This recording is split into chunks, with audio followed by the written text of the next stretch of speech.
네, 안녕하세요. 헬스케어 산업 내 다양한 인물을 만나 이야기를 나눠보는 DP 초대석 시간입니다. 최근 유럽 종양학회 ELCC 2025가 프랑스 파리에서 열렸는데요. 이번 학회에서 전 세계인의 주목을 받은 마리포사 임상 3상 최종 연구 결과가 공개됐습니다. 마리포사는 유한양행의 랭라자와 얀센의 리브리반트 병용요법, 그리고 아스트라제네카의 타그리소 단독요법의 효능, 안전성을 비교한 연구입니다. 이번 최종 임상 결과에서 랭라자와 리브리반트 병용요법이 타그리소 단독요법보다 전체 생존 기간이 우위에 있는 것으로 나타나면서 바이오 업계를 떠들썩하게 했습니다. 전문가들은 이번 임상 결과로 폐암 치료의 패러다임이 바뀔 수 있다고 전망하는데요. 오늘 DP 초대석에서는 이번 임상을 주도하신 조병철 교수님을 만나 이번 임상의 의의와 향후 치료 패러다임의 변화를 짚어보겠습니다. 안녕하세요. 안녕하세요.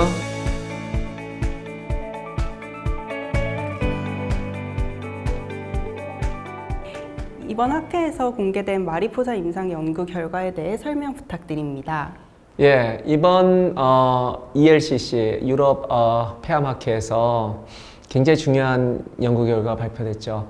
마리포사 연구 디자인부터 말씀드리면은 랭라자와 리브리반트, 아미반타맙을 병용한 군과 타그리소로 치료받은 군을 우리가 헤드 투 헤드로 비교를 해서 EGFR 돌연변이 4기 폐암 환자에서 전체 생존 기간이 어떻게 차이가 나는지를 비교한 데이터가 발표가 됐습니다. 이번 데이터의 아주 중요한 결과는 뭐냐면은 병용군이 타그리소 단독군에 비해서 전체 생존 기간이 1년 이상 길어진다는 거죠. 이게 어떤 의미를 가지냐 하면은 우리가 통상적으로 지난 수년 동안의 EGFR 돌연변이 4기 폐암 환자에서 표준요법으로 자리 잡은 타그리소를 1차 약제로 썼을 때 평균 생존 기간이 3년 정도 된다고 알려져 있습니다. 이번 마리포사 결과에서도 그렇고요.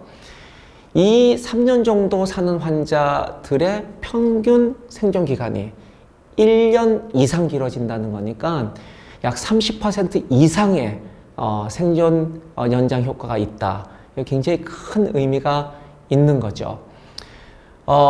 이런 환자군, 4기 EGFR 돌연변이 폐암뿐만 아니라 전체 폐암에서 기존의 표준요법에 비해서 새로운 치료제가 우리가 OS, 평균 생존 기간을 1년 이상 증가시킨 약제는 키트루다가 유일했습니다.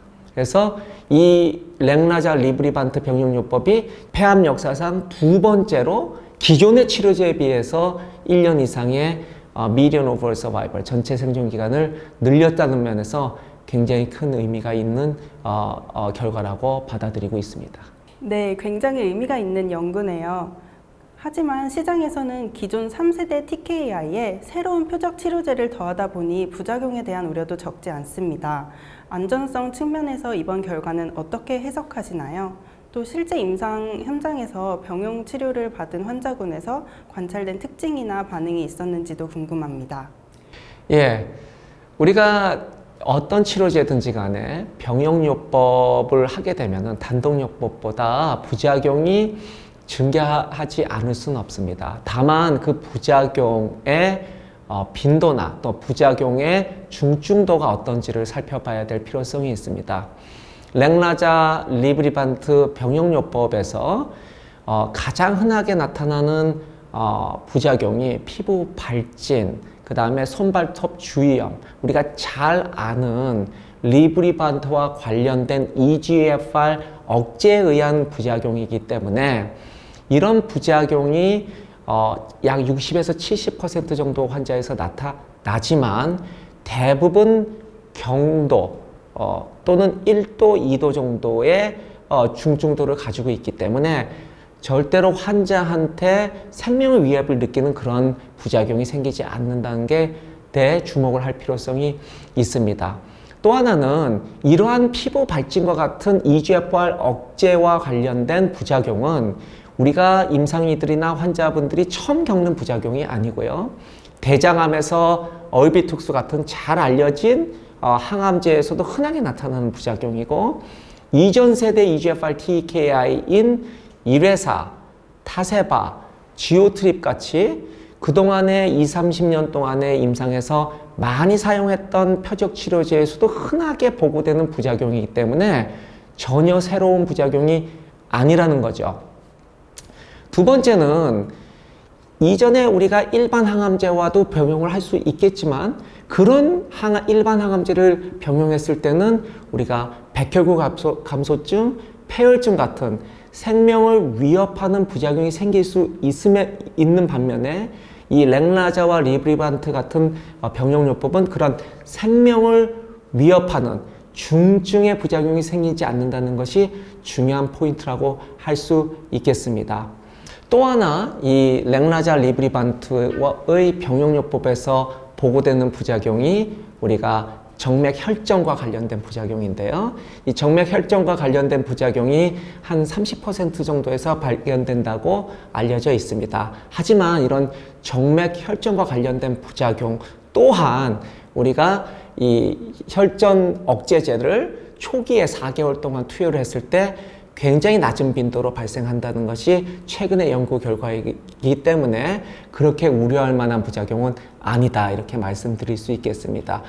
또 한 가지 이제 마지막으로 말씀드리고 싶은 거는 infusion related reaction, 그러니까 정맥 투여와 관련된 리브리반트의 부작용이 있습니다.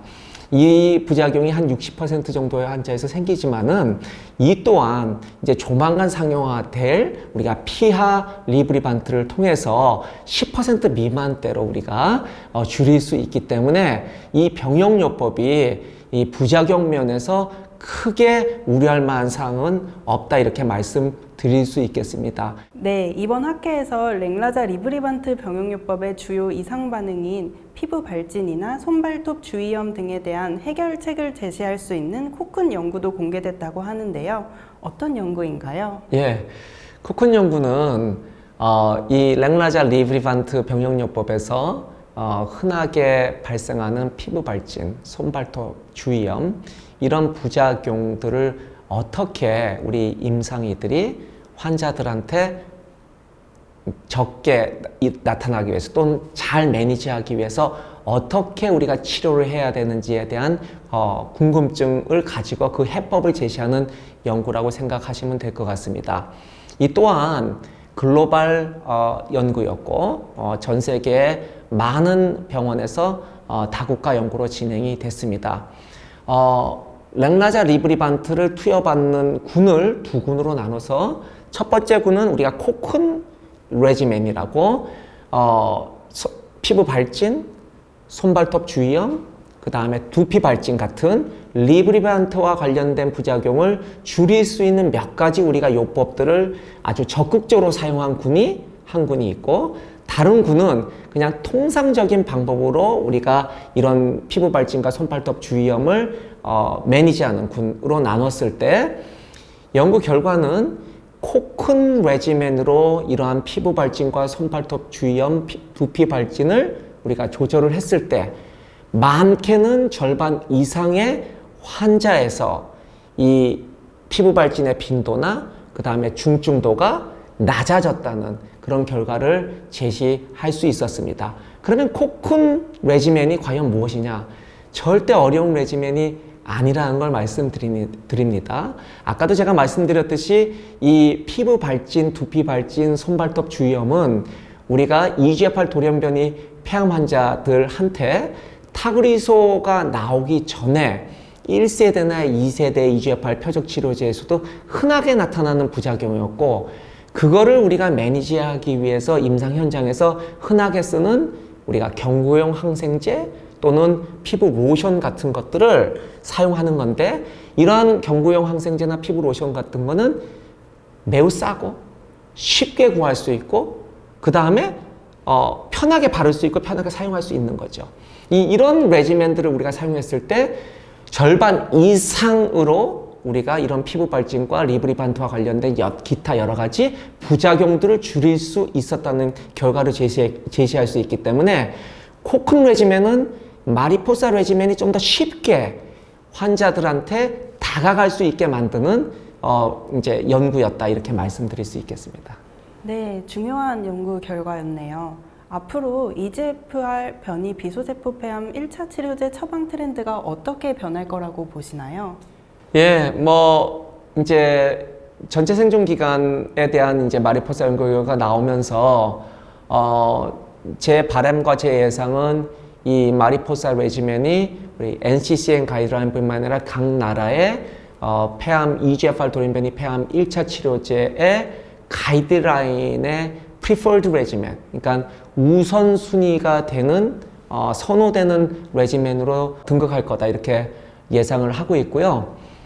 아까 말씀드린 대로 이 OS가 가진 임팩트, 치료에 대한 임팩트는 굉장히 클 수밖에 없습니다. 그리고 OS가 우리가 단지 몇 개월이 아니라 1년 이상의 이제 증가를 가져온 연구 결과였기 때문에 분명히 1차 치료제에 큰 임팩트를 가져올 거고 패러다임 쉬프트가 있을 거라고 생각을 하고 있습니다. 점진적인 이제 변화긴 하겠지만 궁극적으로 이 세상의 모든 환자분들은 진단이 되면은 오래 살고 싶은 욕망이 있고 의사나 또 치료진들은 그런 환자분들의 어떤 열망을 우리가 호응할 필요가 있는 거죠. 그런 면에서 이 OS가 가지는 연구 결과가 그러한 이제 큰 임팩트가 있기 때문에 점차적으로 우리가 병용요법이 이제 단독요법을 우리가 대체할 거라고 생각을 하고요. 또 하나는 앞으로는 이제 모든 학회와 모든 임상 현장에서 병용이냐 모노테라피냐에 대한 어떤 디스커션보다는 어떻게 하면은 병용요법을 좀 더 쉽게 환자들한테 우리가 이제 치료 대안으로 가져갈 수 있느냐. 아까 이제 말씀드린 부작용을 우리가 경감시키는 방법이나 코스트를 다운시키는 방법이나 이런 것들에 대한 많은 디스커션이 있을 것 같고요. 또 하나는 이제 모노테라피 대비 어떤 환자를 우리가 치료를 에스컬레이션해서 병용요법으로 가져가는 것보다는 전반적으로 병용요법으로 가져가되 일부의 로우 리스크 환자에서 단독요법을 가져갈 수 있는 환자군을 우리가 이제 셀렉션 할 수 있는 방법, 그런 방법에 대한 연구도 우리가 점차적으로 되지 않을까 이런 생각을 하고 있습니다. 예, 국내 현장은 뭐 미국이나 잘 사는 서유럽하고 좀 다를 수도 있겠죠. 우리나라는 전국민 국가보험이 되는 나라이기 때문에 이제 코스트, 약제 코스트가 굉장히 중요한 이슈가 될 수밖에 없습니다. 그러나 저는 이제 일선에서 매일같이 이제 환자분들을 치료하는 사람 입장에서 반드시 이 병용요법이 환자들한테 최대한 빨리 접목이 돼야 된다. 왜냐하면은 환자분들이 1년 이상을 더 살 수 있는 치료제이기 때문에 반드시 조기에 우리나라에서도 보험급여에 등재가 돼야 된다 이렇게 생각을 하고 있습니다. 제 사견일진 모르지만은 렉나자가 국산약이기 때문에 이 고가의 병용요법을 국가의 어떤 보험급여로 하지 못하더라도 예를 들면 렉나자는 지금 현재처럼 보험급여로 하고 리브리반트는 좀 이제 좀 가격을 좀 다운해가지고 환자가 부담을 할 수 있는 또는 부담의 그 액수를 좀 늘릴 수 있는 방법으로 많은 환자분들이 이 병용요법을 사용해서 우리가 환자분들이 더 오래 사는 기쁨, 환자가 더 병으로부터 질병으로부터 또 해방될 수 있는 기쁨을 많은 환자들이 좀 더 많은 환자들이 그런 누릴 수 있는 그런 시대가 또는 그런 기회가 많이 만들어졌으면 좋겠다 이런 바람이 있습니다. 4세대 EGFR 표적 치료제의 가능성은 어떻게 평가하시나요? 예, 4세대 EGFR 표적 치료제 EGFR TKI는 우리가 이제 3세대 EGFR 표적 치료제가 굳건하게 1차 치료제로 자리 잡았을 때는 굉장히 중요한 이제 또 치료 옵션으로 또 개발 아이템으로 이제 자리 잡았었죠. 그 마리포사 레지멘이 이제 1차 치료제로서 특히나 요번에 이제 전체 생존 기간에 성공적인 이제 결과를 발표한 이후에 특히나 이제 이 마리포사 레지멘, 렉나자 리브리반트를 1차 약제로 쓰고 난 다음에는 이 4세대 EGFR 표적 치료제의 타겟이 되는 예를 들면은 C797S 같은 표적 유전자 돌연변이가 많이 감소한다 이런 연구 결과에 따라서 이전보다는 4세대 EGFR 표적 치료제 개발 가능성 또는 중요성이 좀 낮아진 건 사실입니다. 다만 현재 4세대 EGFR 표적 치료제의 어떤 정의라고 할까? 정의는 이전하고는 다르게 EGFR 기본적인 오리지널 돌연변이 L858R 돌연변이 엑손 19 결선 돌연변이 뿐만 아니라 T790M 내성 돌연변이 플러스 C797S 같은 3세대 표적 치료제에 대한 내성까지 두루두루 우리가 커버를 할 수 있는 개념을 가지고 있기 때문에 여전히 마리포사 레지멘 또는 타그리소나 랭라자를 1차 약제로 단독요법으로 사용하고 난 다음에 내성이 생긴 환자에서 단독요법 또는 병용요법으로 예를 들면은 ADC 같은 그런 약제와 병용요법으로 여전히 개발할 포텐셜은 있다고 생각을 하고 있습니다. 네, 국산 신약이 놀라운 성과를 냈다는 연구 결과를 발표하면서 연구를 주도하신 교수님께서도 소회가 남다를 것 같습니다. 네, 물론 남다르죠. 저는 사실 이 랭라자 개발, 또 리브리반트 개발, 또 랭라자 리브리반트 병용 개발에 대해서 소회를 이제 밝힐 때마다 이렇게 울컥할 때도 되게 많고 많은 자리에서 이 소회를 밝힌 적이 있었는데요. 이 얘기를 하자고 하면 이 시간 가지고 안 될 것 같고 하루 종일 해도 모자랄 것 같아요, 사실은. 정말로 할 얘기가 많거든요. 돌이켜보건대 랭라자를 만나고 왼쪽에는 랭라자를 만나고 오른쪽에는 리브리반트를 만난 게 2015년도였어요. 제가 만 45세, 그러니까 45세, 아주 젊은 때였죠. 이 두 가지를 우리가 저희 연구실에서 전임상, 중계 연구를 했었고 각각 약제에 대해서 1상, 2상, 3상, 리브리반트 1상, 2상, 3상, 그 다음에 이 병용요법의 1상과 3상 연구를 다 지난 10년 동안에 성공을 시켰습니다. 사실 전 세계 온콜로지, 이 종양학 역사상 이렇게 두 가지 약을 각각을 또 성공하고 그 성공하는 그 현장에 있었고 그 다음에 그 두 개를 이제 짝을 만들어 가지고 또 성공을 시킨 히스토리 역사는 없다고 보시면 돼요. 그러니까 굉장히 아주 유니크하고 어찌 보면 독보적인 그런 경험인데 저 개인적으로는 그 10년 동안에 이 두 가지 약제를 끌고 오면서 개인적인 인생에서도 굉장히 큰 어려움도 있었고 많은 이제 험난한 길도 많았지만 정말 힘들었지만 정말 기쁜 그런 여정이었다 생각을 하고요. 정말 기쁜 거는 그렇게 힘들게 10년 동안 한 다음에 여러 가지 이제 분란을 종식시키고 궁극적으로 제가 바라봐야 될 환자들을 전체 생존기간을 1년 이상을 증가시켰다. 여기에 제가 정말 감개무량할 수밖에 없어요. 지금도 진짜 이렇게 울컥할 때가 많고. 네, 정말 너무 감동적인 스토리네요. 예. 네, 랭라자와 별개로 현재 주도하고 계신 바이오텍이나 연구 프로젝트가 있다면 소개 부탁드립니다. 예, 저는 정말 하고 싶은 게 많습니다. 삶에 의미 있는 일을 하고자 하는 여러 이제 사람들. 그러니까 죽어가는 생명을 살린다는 것만큼 의미 있는 일은 없다고 생각하거든요, 저는. 근데 그런 면에서 이 바이오텍이 단순히 무슨 산업이 아니라 정말로 저는 의미 있는 일이라고 생각하고 정말 살면서 의미 있는 일을 하는 사람들은 이 바이오에 종사를 해야 된다 이렇게 생각하죠. 왜냐하면 삶과 죽음의 경계선에서 우리가 사람들을 살리는 일이기 때문에.